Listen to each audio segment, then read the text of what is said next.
Hi, my name is Trish, and welcome to an episode of From the Shelf.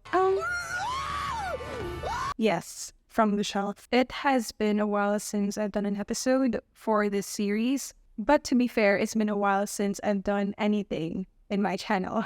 Speaking of my channel, if you've had the absolute fortune to scroll through it, you're welcome. You will notice that I did not upload my favorite books of 2020 and 2021 videos. I only uploaded my most disliked books of 2020 and 2021 because I am a hater. And also because I am a lazy bum who procrastinates filming anything until it's actually too late to publish anything. And that is the brilliance of my From the Shelf series, because it's about books that I've read but have not reviewed on my channel before. My favorite books of 2020 and 2021 fall perfectly under its jurisdiction. I have broken the booktube review system. I have made a loophole for myself. And so after 2 years, I will now be talking about my favorite books of 2021. Before I dive into this list, I want to emphasize that these books are not ranked. They are arranged in chronological order according to when I read them during the year. I can barely film my videos, let alone rub two brain cells together hard enough to rank my books. And number one is Mexican Gothic by Silvia Moreno Garcia, which I gave 4 stars. Mexican Gothic is a horror story that is so deliciously unnerving that if it were to become a movie, it will be produced by A24. It is a horror story that deals with racism, eugenics, sexism, and classism, which was, for me, a working class woman of color, already frightening enough even without the supernatural elements added to it. In Mexican Gothic, we follow our main character, Noemi, who receives a letter from her estranged cousin asking for help. She then goes to her cousin-in-law's house in this isolated town to see whether her cousin is in danger or not. And from the moment that Noemi steps foot in the imposing dollhouse, it becomes clear that she and her cousin are in bigger danger than she'd initially thought. There are 3 things that I absolutely loved about Mexican Gothic. Number 1 is its storytelling and direction. Mexican Gothic is an atmospheric horror story that is not scary in the way that most horror stories tend to be. It's not shocking and terrifying. It's scary in a way that seeps into your skin and settles in your bones. You know that feeling when you're sleeping and you have one foot out on the side of your bed and you suddenly get this urge, this feeling to pull it back in, even though logically, there's nothing underneath your bed. That's the kind of scary that Mexican Gothic is. What I really liked about Mexican Gothic's direction is that it takes the haunted house trope and deals with it in a very subtle and understated kind of way. Like, the dollhouse isn't scary because things move by themselves or because shadows move in the dark. The dollhouse is scary because it never lets Noemi rest. It never lets Noemi feel welcome. Mexican Gothic plays with the idea of the home being the one place that a person should feel safe. So if the home isn't safe, where does a person go? Number 2 are the antagonists, and I want to make it clear that I do not like the antagonists themselves because, to be frank, fuck the Doyle family. However, I do like the idea of antagonists, of monsters that Mexican Gothic presents. The monsters in this book aren't the ones hiding in the dark. They're the ones parading in daylight. There's Howard Doyle, who is the single most disgusting old man character that I've ever read in a book. Howard Doyle is racist, classist, sexist, and elitist, and he should probably go to a hospital because whatever's going on inside your mouth isn't normal, Howard. It's not normal. Then he should go to jail. Then there's Virgil Doyle, who is a charismatic, abusive, manipulative, gaslighting asshole. He should also go to jail. And then there's Florence Doyle, who is complicit and turns a blind eye every time her male relatives use and abuse women to their liking.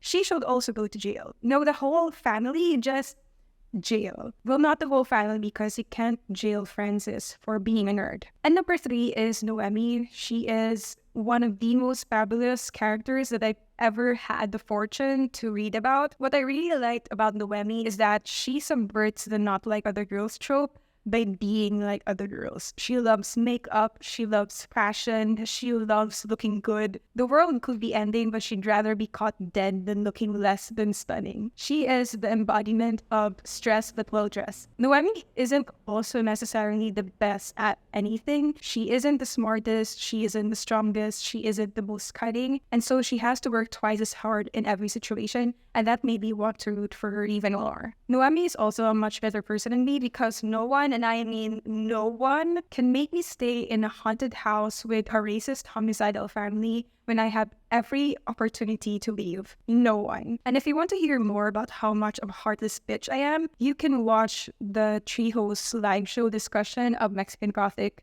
down below or up above, wherever I linked it in this video.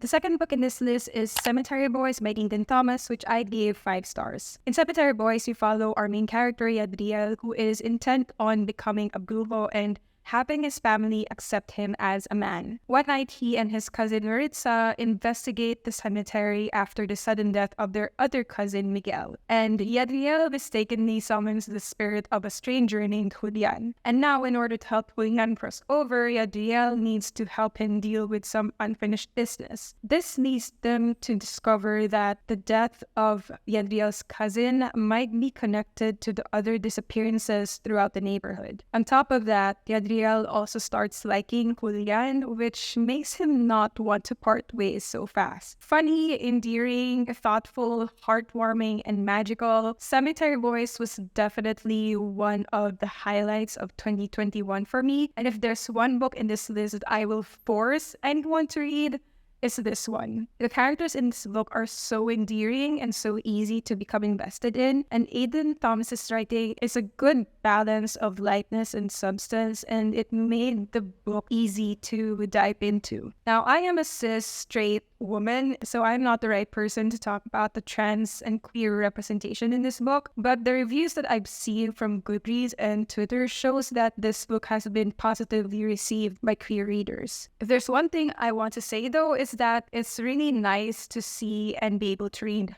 more trans stories written by trans authors. An aspect of Cemetery Boys that I can confidently talk about because I related to it very well is how the book deals with family, tradition, and its dynamics with one's identity. Filipino and Latinx cultures share a lot of similarities, especially when it comes to family. And I think it's this cultural difference that led to me seeing a lot of Western white reviewers being less sympathetic and understanding towards Yadriel's relationship with his family. I saw some comments saying that Yadriel could have just found family in other people like his friends. I also saw some comments saying that family like that isn't worth putting in the effort that Yadriel did. And the part of me that can detach myself from the situation can kind of see where they're coming from. I am a huge believer that being blood related does not automatically make you family. In fact, I absolutely detest that blood is thicker than water quote. However, I cannot deny that part of my identity is being raised in a conservative, traditionalist Christian family where extended relatives were just as close to each other as siblings. I was raised with the idea that my family would always be there for me, so I should always be there for them as well. And becoming an adult and becoming my own person came with the understanding that I wouldn't always see eye to eye with my family, and that the person I am becoming might not necessarily be someone they would like all the time. Like Adriel, I struggled with maintaining these familial relationships, which were still, to be honest, very important to me, but I had to maintain these relationships without compromising who I was just to please them. This was the part of the story that I could relate to Andriel with very well. It can be very hard growing up in a family that is loving and well-intentioned, but still adheres to antiquated and harmful beliefs and traditions. Basically, what I got from this book is that it isn't right to weaponize family against someone who just wants to be who they are, but also treasuring family and wanting to give them a chance isn't something to be dismissed and trivialized either. The third book in this list is The Dragon of Jin by K.S. Villosa, which I gave 5 stars. This was Chiho's book of the month for September of 2021. So if you want to see an in-depth discussion of that book, go ahead and check it out because it's absolutely juicy. That being said, I will not get too much into this book here because, again, there's an almost 2-hour video of us discussing it.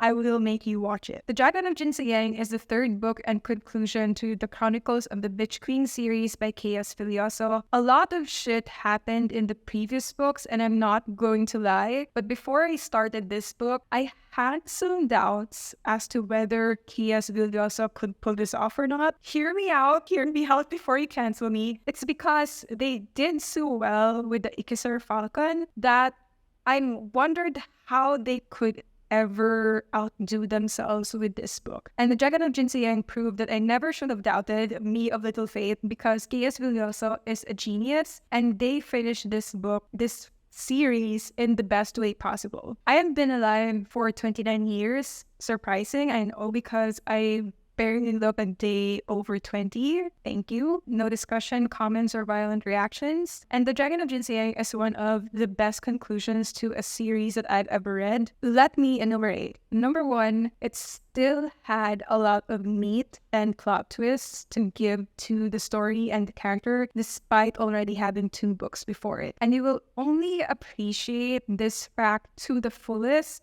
when you realize just how much shit went down in the previous 2 books. Like, I cannot believe that K.S. Villosa was still serving us a 5-course meal after the buffet of The Wolf of Warrior and The Ikisar Falcon. And for me, that's what made The Dragon of Jin a unique conclusion, because it did not feel like it was the last book to a series. It did not feel like an impending end, but rather a promising continuation. Number 2, everything was so well planned. No stone was left unturned, all questions were answered, all loose ends were tied. It was an absolutely amazing experience to read The Dragon of Jin and be able to trace it back to everything in the previous 2 books, no matter how trivial or mundane they were. That only goes to show that K.S. Villosa was writing for the long run. They were running a marathon and they finished splendidly. Number 3, I appreciated that K.S. Villosa also focused on the emotional conclusions for the characters, especially regarding A, Tally's relationship with Rael, and B, Tally's issues with her father, because these matters were prevalent throughout the entire series. So I really liked how K.S. Villosa took the time and effort to address these carefully as well. And number 4, semi-major spoilers here, but I really love a happy ending that feels well-earned. And I'm not saying that only characters that work hard for it deserve a happy ending. What I am saying is that if there's a character in the series that deserves happiness, it's Talion. The next book in this list is Goodbye Vitamin by Rachel Kong, which I gave 5 stars. This was a book that I randomly picked up during a reading slump, and I absolutely loved it, which only goes to show that when life closes a door, sometimes there's a lot of other doors that you can move through than just that one, and if nothing works, then open a window. Goodbye Vitamin is a story about friendship, family, and Alzheimer's. We follow the perspective of Ruth, who is the eldest daughter who has just gone through a very rough breakup and is on her way home to help take care of her father who has Alzheimer's. We follow her and her family through their daily lives and their memories, and we also see glimpses into the root of the hurt and bitterness that Ruth's mother and brother have towards their now changing, forgetful father. Goodbye Vitamin is a quick read, but it is by no means an easy one. It deals with Alzheimer's in a way that is thoughtful but is not sugar-coated. The book was able to portray how living with a loved one who has Alzheimer's can be tiring, it can be challenging, and sometimes it can also be very frightening. But it also showed how this brought Ruth's family together and how it gave them opportunities to deal with each other's problems toward each other and heal themselves together. Reading from Ruth's perspective is interesting because she's conflicted in how she feels about her father. She remembers him as someone who cheated on their mom and hurt their mom, but she also remembers him as a loving and caring parent towards her, which is a stark difference to her brother, who only remembers their father as a cold and distant figure towards him. And having to reconcile these different perceptions of her father made Ruth's perspective more layered and empathetic. I also really liked Rachel Combs' writing style. They knew how to build up drama and atmosphere really well without needing to be flowery. Their writing was concise and direct, but still very impactful.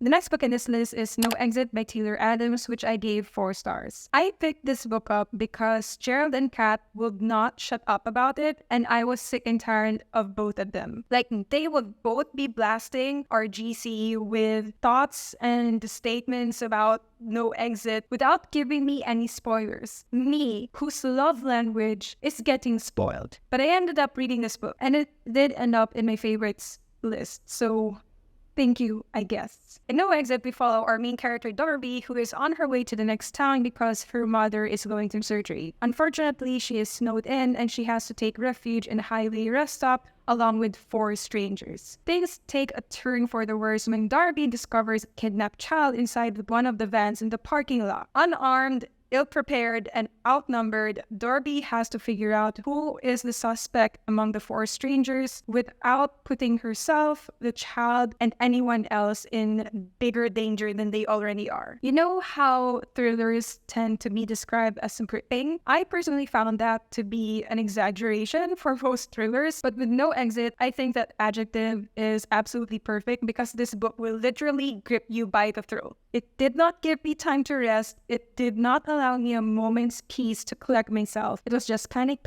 from the get-go. Personally, I think No Exit is a case study in pacing, in building suspense and atmosphere, and in executing plot twists in efficient ways. The amazing thing about No Exit is that one of the biggest plot twists happens in the middle of the story, but it was still able to throw in a few more plot twists without compromising the story or making the plot twist seem cheap. I also really liked Darby as a main protagonist. Darby was one of the most realistic characters that I've read in a thriller. As a reader, it's very easy to be hypercritical and say, oh, she shouldn't have done this or that. But Darby is a very raw and honest depiction of a character who is in very deep shit and whose only motivation to survive is pure desperation. You know, Darby freezes, Darby hesitates, Darby makes mistakes, but I found that to be very believable and realistic. I found it more believable that she made it out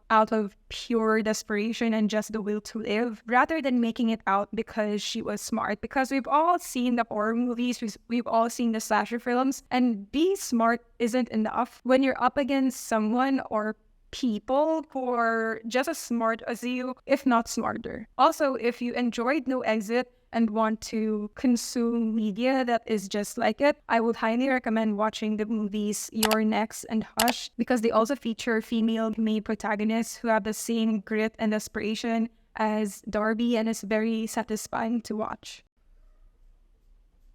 And the last book in this list is Watch Over Me by Nina LaCour, which I gave 5 stars. Watch Over Me is a modern ghost story following Mila, who is a teenager who's aged out of the foster care system and has nothing but emotional baggage to bring with her. She gets hired to work in a farm as a tutor, and she hopes that this new venture becomes a new start for her. But upon arriving at the farm, Mila's vision of a 7th heaven becomes the 6th sense, because she can quite literally see that people. This causes Mila to come face to face with the memories and the trauma that she's trying to escape from. Watch Over Me is a poignant story about loss, grief, guilt, and acceptance, and Nina LaCour deals with it in a very thoughtful and intimate way. There's just something about how Nina LaCour writes that cuts deeply and straight to my heart. And so this book quickly became more of an outlet than just a story for me. Considering the subject matter that the book deals with, I like how Watch Over Me dealt with the heavy things with the thoughtfulness and reverence that they deserved, but also made way for more lighthearted and tender moments. This made the plot easier to consume without compromising the heaviness of the story. I also really liked how Nina Lahore structured the plot. The story bounced between the present and the past timelines, but it did not overstay itself in the past timeline, which doubles down on the book's message of not letting the past define you. I thought this balance made the story more layered and empathetic and endearing. It also made it more heartwarming, but not in a Hallmark cheesy heartwarming kind of way. And that is it for my favorite books of 2021. It took 2 years, but you can't say it wasn't worth it, because the books in this list they're top tier. They're good, of course, because it's my list. And if you're wondering about my favorite books of 2020, don't worry. It's currently in the works. I just want to see how much longer I can procrastinate with that video before the idea becomes too ridiculous. Once again, thank you for watching this video. If you're new here, you're welcome. If you're not new here, you're still welcome. I'll see you on the next one.